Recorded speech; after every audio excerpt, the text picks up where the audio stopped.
পতিত শেখ হাসিনা সরকারের আমলে আমরা দেখেছি ভুয়া মুক্তিযোদ্ধাদের দৌরাত্ম্য। এ নিয়ে বিভিন্ন গণমাধ্যমে উঠে এসেছে অবাক করা সব তথ্য। সরকারের নানা সুযোগ সুবিধা সহ নিজের প্রভাব বৃদ্ধির জন্য বিভিন্ন পন্থায় অনেকে বাগিয়ে নিয়েছে ভুয়া মুক্তিযোদ্ধার সনদ। ১৯৯৪ সালে প্রকাশিত তালিকা অনুযায়ী মুক্তিযোদ্ধার সংখ্যা ছিল ৮৬,০০০, অথচ ৩০ বছর পর ২০২৪ সালে এসে সেই সংখ্যা দাঁড়ায় ২,০৮,০৫০ জনে। নতুন করে ১,২২,০০০ নতুন মুক্তিযোদ্ধা যুক্ত হয়েছে, যেখানে মুক্তিযোদ্ধার সংখ্যা কমার কথা ছিল, কিন্তু সেখানে হয়েছে তার উল্টো। সেই ভুয়া মুক্তিযোদ্ধার মতো এবার ভুয়া জুলাই যোদ্ধার প্রমাণ মিলেছে মুক্তিযোদ্ধা বিষয়ক মন্ত্রণালয়ের যাচাই বাছাইয়ে। জুলাই যোদ্ধা ও শহীদদের তালিকা প্রকাশিত হওয়ার পর তা নিয়ে একাধিক অভিযোগ উঠেছে। বিভিন্ন গণমাধ্যমে উঠে এসেছে যে আন্দোলনের সঙ্গে জড়িত না থেকেও কেউ কেউ তালিকায় অন্তর্ভুক্ত হয়েছে।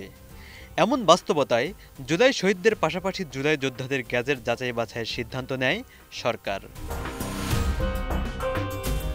১২৭ জন জুলাই যোদ্ধার গ্যাজেট বাতিলের চূড়ান্ত সিদ্ধান্ত নিয়েছে সরকার।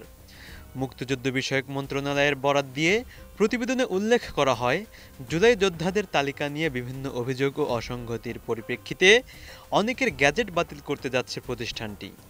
এরই মধ্যে ১২৭ জনের একটি তালিকাও চূড়ান্ত করা হয়েছে। শীঘ্রই তাদের গ্যাজেট বাতিল করে প্রজ্ঞাপন জারি হতে পারে।